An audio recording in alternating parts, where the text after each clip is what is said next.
ನಮಸ್ಕಾರ ಸ್ನೇಹಿತರೆ. 14 ಕ್ಷೇತ್ರಗಳಿಗೆ ಮತದಾನ ನಡೀತಾ ಇದೆ. ಅದರಲ್ಲಿ ಮಂಡ್ಯ ಸಹ ಒಂದಾಗಿದೆ.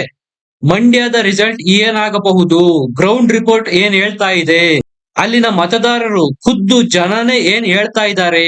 ಮಂಡ್ಯ ಕ್ಷೇತ್ರದಲ್ಲಿ ಈ ಬಾರಿ ಫೋಟೋ ಫಿನಿಶ್ ರಿಸಲ್ಟ್ ಬರುವ ಎಲ್ಲ ಸಾಧ್ಯತೆಗಳು ಇದಾವೆ. ಆ ಎಲ್ಲ ಸುಳಿವುಗಳನ್ನು ನೀಡ್ತಾ ಇರೋದು ಅಲ್ಲಿನ ಗ್ರೌಂಡ್ ರಿಪೋರ್ಟ್ ಮತ್ತು ಜನ. ಯಾರೇ ಗೆದ್ರೂ ಕೂಡ 45ರಿಂದ 50,000 ಲೀಡ್ ನಲ್ಲಿ ಗೆಲ್ತಾರೆ.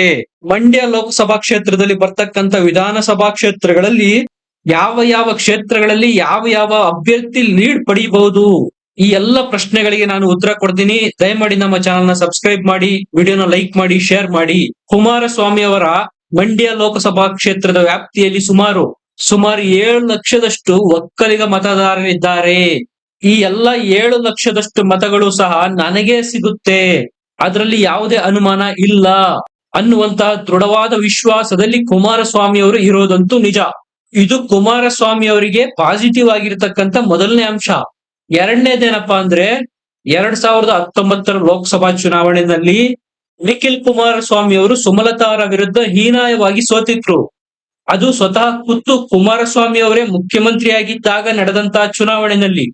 ಆಗ ಆದಂತ ಸೋಲಿನ ಅನುಕಂಪ ಈಗ ವರ್ಕೌಟ್ ಆಗುವ ಸಾಧ್ಯತೆಗಳು ಇದಾವೆ.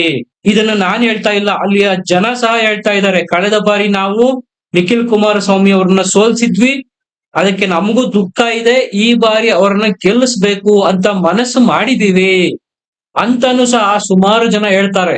ಅದಕ್ಕೆ ಹೇಳಿದ್ದು, ಈ ಅನುಕಂಪದ ಅಲೆ ಈಗ ಕುಮಾರಸ್ವಾಮಿ ಅವರ ಪರವಾಗಿ ವರ್ಕ್ ಮಾಡೋ ಎಲ್ಲ ಸಾಧ್ಯತೆಗಳು ಇದಾವೆ. ಇದು ಸಹ ಕುಮಾರಸ್ವಾಮಿ ಅವರಿಗೆ ಇರ್ತಕ್ಕಂತ ಮತ್ತೊಂದು ಪಾಸಿಟಿವ್ ಅಂಶ. ಮಂಡ್ಯದಲ್ಲಿ ನಡೆದಂತಹ ಸಭೆನಲ್ಲೇ ಕುಮಾರಸ್ವಾಮಿ ಅವರ ಮಗ ನಿಖಿಲ್ ಕುಮಾರಸ್ವಾಮಿ ಅವರು ಕಣ್ಣೀರಿಟ್ರು. ತಾನು ಏನು ತಪ್ಪು ಮಾಡಿದೆ, ನನ್ನನ್ನು ಯಾಕೆ ಸೋಲಿಸಿದ್ರಿ ಅಂತಕ್ಕಂತ ಎಲ್ಲ ಪ್ರಶ್ನೆಗಳನ್ನು ಮಂಡ್ಯದ ಜನರಿಗೆ ಕೇಳಿದ್ರು. ಒಂದರ್ಥದಲ್ಲಿ ಭಾವುಕವಾಗಿ ಮಂಡ್ಯದ ಜನರನ್ನು ತಲುಪುವ ಪ್ರಯತ್ನನ ನಿಖಿಲ್ ಕುಮಾರಸ್ವಾಮಿ ಅವರು ಮಾಡಿದ್ರು.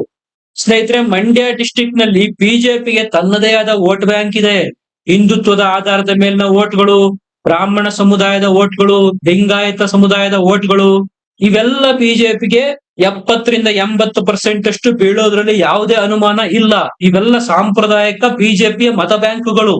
ಈ ಎಲ್ಲ ಸಾಂಪ್ರದಾಯಿಕ ಬಿಜೆಪಿಯ ಮತಗಳು ಕುಮಾರಸ್ವಾಮಿ ಅವರಿಗೆ ಸಿಗಬಹುದು. ಈ 3 ಪಾಸಿಟಿವ್ ಅಂಶಗಳು ಕುಮಾರಸ್ವಾಮಿ ಅವರ ಪರವಾಗಿ ಈಗ ಇಲ್ಲಿ ವರ್ಕ್ ಮಾಡ್ತಾ ಇದೆ ಅಂತ ಯಾವುದೇ ಅಳುಕಿಲ್ಲದೆ ಹೇಳಬಹುದು.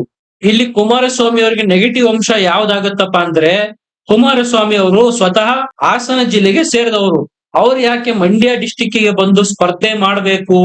ಚನ್ನಪಟ್ಟಣದಲ್ಲಿ ಶಾಸಕರಾಗಿರೋರು ಮಂಡ್ಯಕ್ಕೆ ಬಂದು ಯಾಕೆ ಸ್ಪರ್ಧೆ ಮಾಡಬೇಕು? ಅವರು ಹೊರಗಿನವರಾಗ್ತಾರೆ ಅಂತ ಅಭಿಪ್ರಾಯಗಳು ಸಹ ಕೇಳಿ ಬರ್ತಾ ಇದೆ. ಇದು ಕುಮಾರಸ್ವಾಮಿ ಅವರಿಗೆ ನೆಗೆಟಿವ್ ಆಗ್ತಕ್ಕಂತ ಎಲ್ಲ ಸಾಧ್ಯತೆಗಳಂತೂ ಮೇಲ್ನೋಟಕ್ಕೆ ಕಾಣುತ್ತೆ. ಇನ್ನ ಸುಮಲತಾ ಅಂಬರೀಶ್ ಅವರು ಬಿಜೆಪಿಗೆ ಸೇರಿದ್ದಾರೆ. ಆದ್ರೆ ಇದುವರೆಗೂ ಅವರು ಕುಮಾರಸ್ವಾಮಿ ಅವರ ಹೆಸರನ್ನು ಹೇಳ್ತಾ ಇಲ್ಲ, ಪ್ರಚಾರಕ್ಕೆ ಬರ್ತಾನೂ ಇಲ್ಲ. ಇನ್ನೇನ್ ಇವತ್ತು ಎಲೆಕ್ಷನ್ ಆಗೇ ಹೋಯ್ತು. ಕುಮಾರಸ್ವಾಮಿ ಅವರಿಗೆ ಸಮಾಧಾನಕರ ವಿಚಾರ ಏನಪ್ಪಾ ಅಂದ್ರೆ, ಈ ಬಾರಿ ಸುಮಲತಾ ಅವರು ಕುಮಾರಸ್ವಾಮಿ ಅವರ ವಿರುದ್ಧ ಬಹಿರಂಗ ಪ್ರಚಾರ ಮಾಡಿಲ್ಲ. ಕಾರಣ ಅವರು ಬಿಜೆಪಿಗೆ ಸೇರಿರುವುದು. ಆದರೆ ಅಂತರಂಗವಾಗಿ ಏನೇನು ನಡೆಯುತ್ತೋ ಯಾರು ಹೇಳೋದಿಕ್ಕೆ ಸಾಧ್ಯ ಇಲ್ಲ. ಒಳಪೆಟ್ಟು ಕೊಟ್ರು ಕೊಡಬಹುದು. ಇದು ಮತ್ತೊಂದು ಕುಮಾರಸ್ವಾಮಿ ಅವರಿಗೆ ಆತಂಕ ತಂದಿರೋ ನೆಗೆಟಿವ್ ಅಂಶ. ಇನ್ನ ಚಾಲೆಂಜಿಂಗ್ ಸ್ಟಾರ್ ದರ್ಶನ್ ಅವರು ಕುಮಾರಸ್ವಾಮಿ ಅವರ ಪರ ಪ್ರಚಾರ ಮಾಡ್ತಾ ಇಲ್ಲ. ಅವರು ಪ್ರಚಾರ ಮಾಡಿರೋದು ಸ್ಟಾರ್ ಚಂದ್ರು ಪರ. ಇದು ಸಹ ಕುಮಾರಸ್ವಾಮಿ ಅವರಿಗೆ ನೆಗೆಟಿವ್ ಆಗುವ ಎಲ್ಲ ಸಾಧ್ಯತೆಗಳು ಇದಾವೆ. ಇನ್ನ ಸ್ಟಾರ್ ಚಂದ್ರು ಅವರ ವಿಚಾರಕ್ಕೆ ಬಂದಾಗ, ಅವರು ನಂಬಿಕೊಂಡಿರೋದು ಬಹುವಾಗಿ ಅಹಿಂದ ಮತಗಳನ್ನೇ. ಇಲ್ಲಿ ಸುಮಾರು ಒಂದು 9-10 ಲಕ್ಷ ಅಹಿಂದ ಮತಗಳೇ ಇದಾವೆ. ಅವೇ ತನಗೆ ಬೀಳುತ್ತೆ ಅನ್ನುವಂತಹ ಬಹುದೊಡ್ಡ ಕಾನ್ಫಿಡೆನ್ಸ್ ನಲ್ಲಿ ಸ್ಟಾರ್ ಚಂದ್ರು ಅವರು ಇದ್ದಾರೆ. ಕಾಂಗ್ರೆಸ್ ಕೊಟ್ಟಿರ್ತಕ್ಕಂಥ 5 ಗ್ಯಾರಂಟಿಗಳಿದಾವಲ್ಲ, ಆ ಪಂಚ ಗ್ಯಾರಂಟಿಗಳೇ ನಮಗೆ ವೋಟ್ ಆಗಿ ಕನ್ವರ್ಟ್ ಆಗುತ್ತೆ ಅಂತ ಸ್ಟಾರ್ ಚಂದ್ರು ಅವರು ನಂಬ್ಕೊಂಡಿದ್ದಾರೆ. ಇದು ಅವರ ಪಾಸಿಟಿವ್ ಅಂಶ. ಮಂಡ್ಯ ಲೋಕಸಭಾ ಕ್ಷೇತ್ರದ ವ್ಯಾಪ್ತಿಯಲ್ಲಿ ಅತಿ ಹೆಚ್ಚು ಕಾಂಗ್ರೆಸ್ನ ಶಾಸಕರೇ ಇದ್ದಾರೆ. ಇದು ಸಹಜವಾಗಿ ಸ್ಟಾರ್ ಚಂದ್ರು ಅವರಿಗೆ ಬಿಗ್ ಬೂಸ್ಟ್ ಅಂತೂ ಕೊಟ್ಟಿದೆ. ಈ ಕಡೆ ಸ್ಟಾರ್ ಚಂದ್ರು ಅವರು, ನಾನು ಇಲ್ಲಿಯವನೇ, ಮಂಡ್ಯದವನೇ, ನಾಗಮಂಗಲದವನು, ಕುಮಾರಸ್ವಾಮಿ ಅವರು ಹೊರಗಿನ ಡಿಸ್ಟಿಕ್ನವರು ಅನ್ನುವಂತಹ ಸಂದೇಶನ ಮಂಡ್ಯ ಜನತೆಗೆ ಕೊಡುವ ಪ್ರಯತ್ನ ಮಾಡ್ತಾ ಇದ್ದಾರೆ. ಆ ಮೂಲಕ ಚುನಾವಣೆಯನ್ನು ಸಂಪೂರ್ಣವಾಗಿ ಹೊರಗಿನವರು ಮತ್ತು ಸ್ಥಳೀಯರು ಅಂತ ಪ್ರಚಾರ ಮಾಡಿ ವೋಟ್ ಗಿಟ್ಟಿಸಿಕೊಳ್ಳುವಂತಹ ಪ್ರಯತ್ನಗಳನ್ನು ಸ್ಟಾರ್ ಚಂದ್ರು ಅವರು ಮಾಡ್ತಾ ಇದ್ದಾರೆ. ಸ್ಟಾರ್ ಚಂದ್ರು ಅವರಿಗೆ ನೆಗೆಟಿವ್ ಅಂಶಗಳು ಯಾವಪ್ಪ ಅಂದ್ರೆ 7 ಲಕ್ಷದಷ್ಟು ಒಕ್ಕಲಿಗರು ಮಂಡ್ಯ ಡಿಸ್ಟ್ರಿಕ್ಟ್ ನಲ್ಲಿ ಇದ್ದಾರೆ. ಅದರಲ್ಲಿ 80ಕ್ಕೂ ಹೆಚ್ಚು ಒಕ್ಕಲಿಗ ಮತಗಳು ಕುಮಾರಸ್ವಾಮಿ ಅವರಿಗೆ ಬೀಳುವ ಆತಂಕ ಅಂತೂ ಇದ್ದೇ ಇದೆ.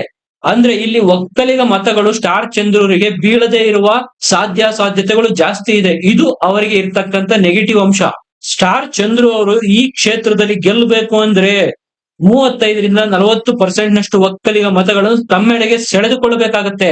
ಹಾಗಾದಾಗ ಮಾತ್ರ ಸ್ಟಾರ್ ಚಂದ್ರು ಗೆಲುವು ಸಾಧ್ಯ. ಸ್ನೇಹಿತರೆ, ಇದಿಷ್ಟು ಮಂಡ್ಯ ಕ್ಷೇತ್ರಕ್ಕೆ ಸಂಬಂಧಿಸಿದಂತೆ ಜಿದ್ದಾಜಿದ್ದಿನ ಹಣಾಹಣಿಯ ಬಗ್ಗೆ. ಯಾರು ಸ್ವಲ್ಪ ಯಾಮಾರಿದ್ರು ಸಹ ಸೋಲು ಕಟ್ಟಿಟ್ಟ ಬುತ್ತಿ. ಇದರ ಬಗ್ಗೆ ನಿಮ್ಮ ಅನಿಸಿಕೆ ಅಭಿಪ್ರಾಯಗಳನ್ನು ಕಮೆಂಟ್ ಸೆಕ್ಷನ್ ಅಲ್ಲಿ ಬರೆದು ತಿಳಿಸಿ. ವಿಡಿಯೋನ ಲೈಕ್ ಮಾಡಿ, ಶೇರ್ ಮಾಡಿ, ನಮ್ಮ ಚಾನೆಲ್ ನ ಸಬ್ಸ್ಕ್ರೈಬ್ ಮಾಡಿ. ಮತ್ತೆ ಸಿಗೋಣ. ನಮಸ್ಕಾರ.